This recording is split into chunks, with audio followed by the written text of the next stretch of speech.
Lana Kim. I am in conversation with Joe De Sena, founder and CEO of Spartan Race in Lake Tahoe at Squaw Valley. The World Championships. World Championship. Thank That's you so much. Do you want to say hello and introduce yourself to people who don't know who you are? No problem.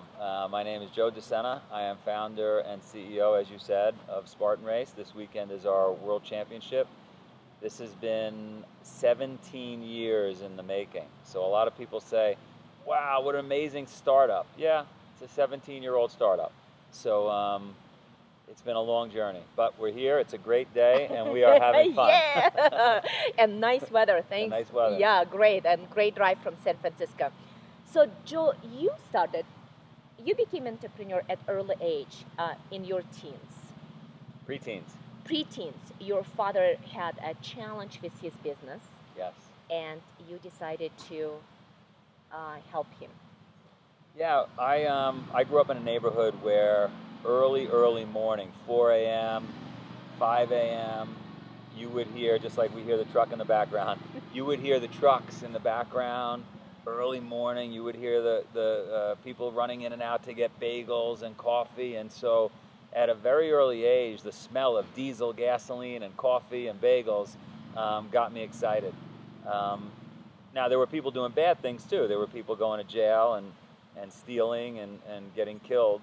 But the workers, the hustlers, were up early, and I saw that, and I learned from it. And then when my dad had financial challenges in the 80s, and I was lucky enough, my neighbor, believe it or not, was the head of an organized crime family, and I didn't know it at the time. I was very young, and he took me in, and he said, "Hey, why don't you clean my swimming pool?"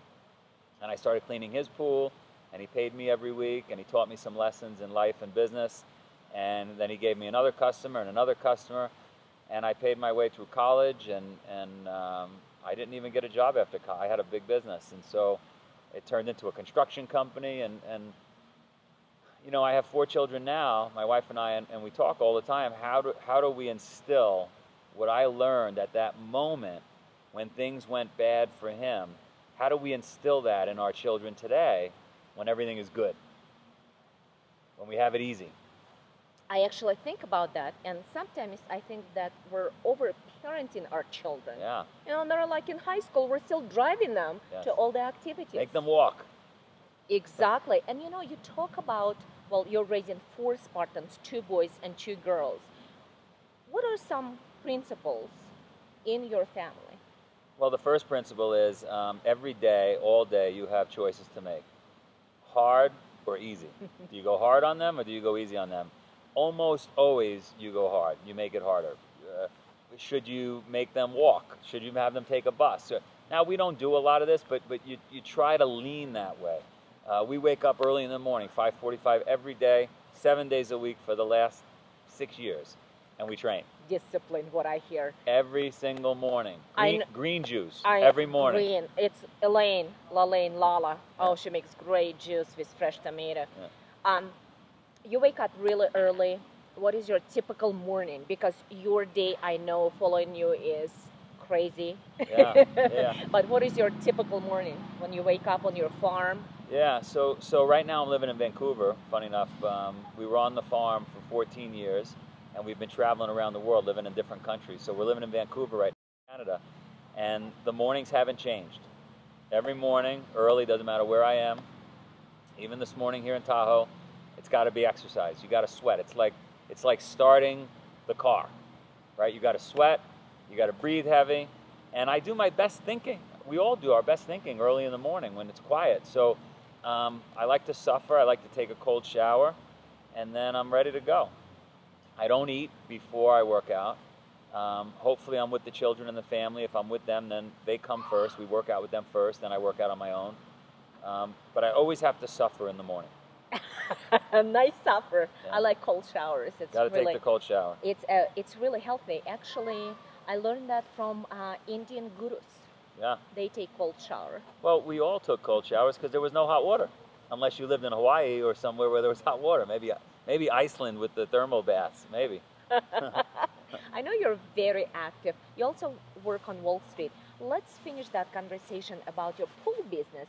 You literally had like 750 pools. You had amazing clients. You sold the business. You were in mid-20s, and then you decided to pursue.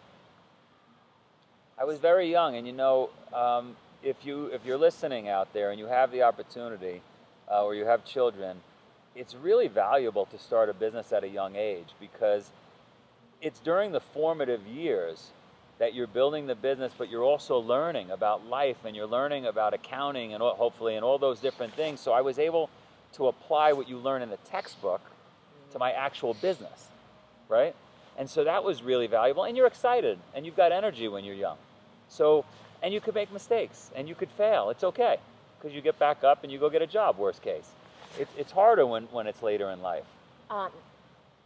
What was fascinating about you that you knew that you wanted, what is the purpose and how long you wanted to be on Wall Street?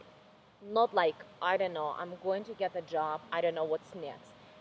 But even listening to your interview and reading between the lines, there is, goals, or maybe like you knew yourself well. You kind of know how to connect dots in your life. Can you share how do you do that? It's like almost like your mind is projecting and mapping, projecting and mapping. And also, next question, I'm fascinated. I drove here last night to talk to you about creativity and innovation, and how that innovation in our everyday lives, and business. For you, like building this movement, it's almost like one. Well, let's talk about projecting and mapping first, right?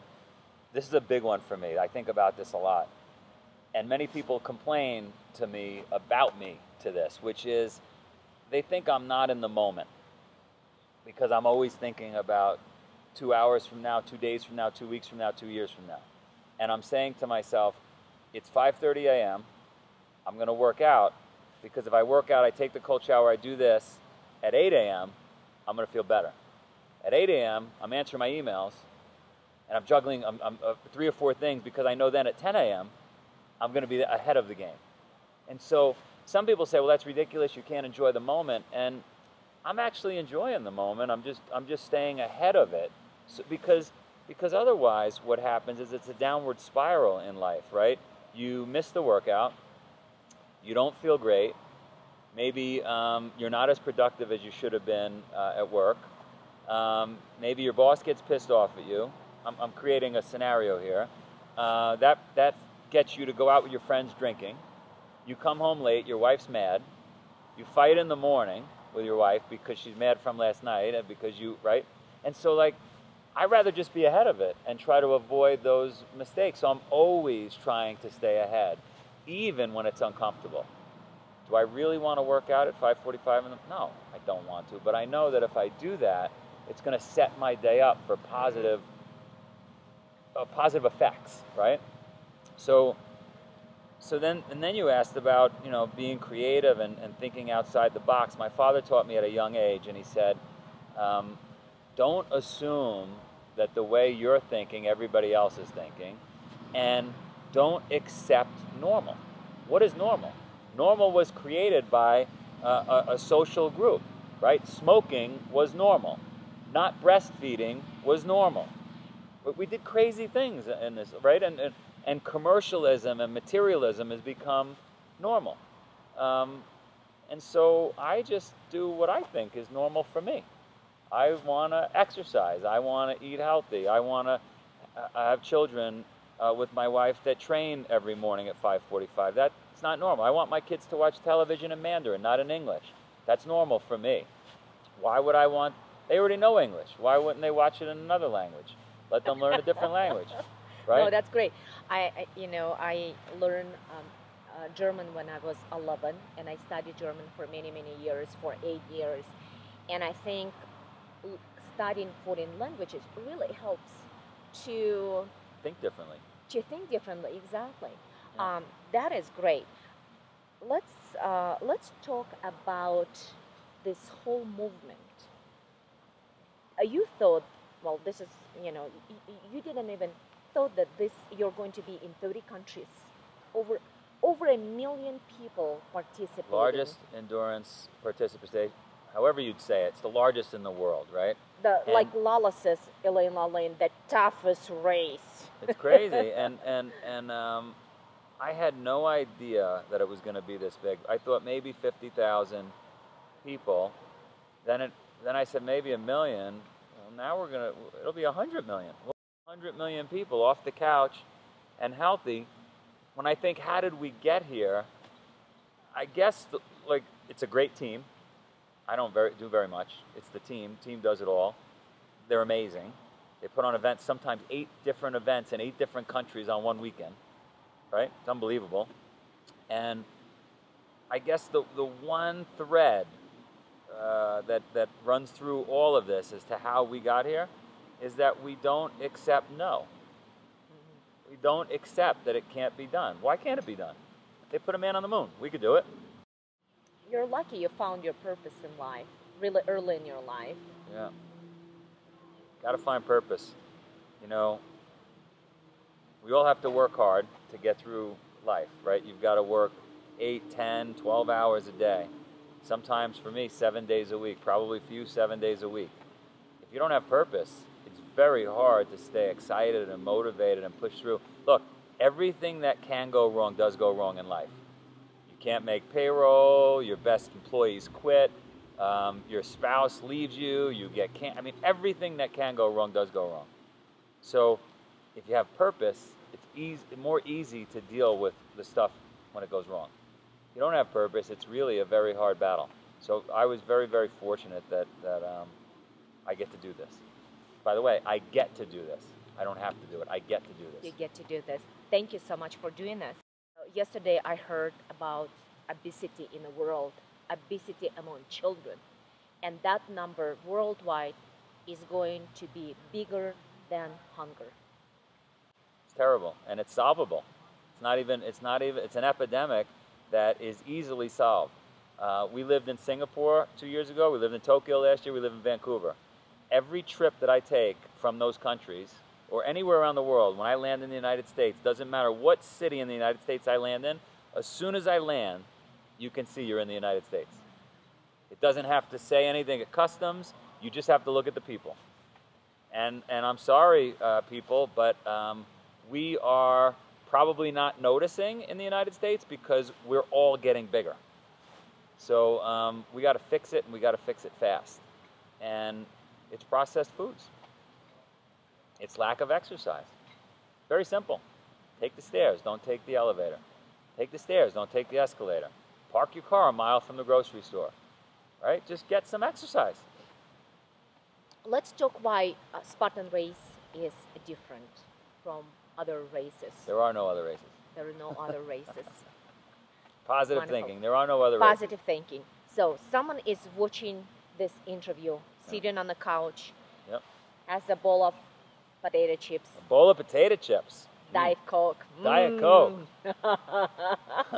You're counting calories probably. What do you say? Let's say someone who does not like to exercise. Okay, here's the deal. The hardest thing to do in that example you just gave is actually not the race. It's not the 3 miles, it's not the 8 miles, 13 miles, not climbing over the obstacles, not the rope climb, not the barbed wire. None of that is hard. You know the hardest thing to do? Throw away the soda, put down the potato chips, and go sign up. And I'm not saying that because it's self-serving where we want money. We'll give you the entry for free. The hardest thing to do is make the commitment, put your sneakers on, and walk out the door. That's the hardest thing to do. Yet no one, it's just unbelievable. It's so simple, but it's the hardest thing to do. Thank you. World Championship. How many countries will be here this weekend? They're all arriving tonight. It's got to be over 50 countries here this weekend. And they're all arriving throughout the day. And it is super exciting. There's nothing, I love seeing all the different flags and the people and the accents and the languages. And it's unbelievable. It's so exciting. And then we're gonna have a team race where Germany competes against Japan and competes against the United States and Canada and Mexico. And that's on Sunday. So this is gonna be an incredible weekend. So where Spartan Race is going to be in 5 years? In 5 years, we will be in over 50 countries. We will be in the Olympics. This will be an Olympic sport. We will have changed by then probably 25 million lives. And we will be a lifestyle that people will just embrace and not think that, oh, those are the strange people. We will be just part of the social fabric that, no, you should live a little tougher life. You should carry heavy things. You should take the stairs. That's great. Thank you so much, Joe. Final words Yep. for our audience, for global lead viewers. Okay. And this is going to be the most powerful sentence you ever hear in your life. Get out of your comfort zone. That's when the magic happens. If you're comfortable and you're sitting on the couch and it's raining outside, go out in the rain. All right. Thank you.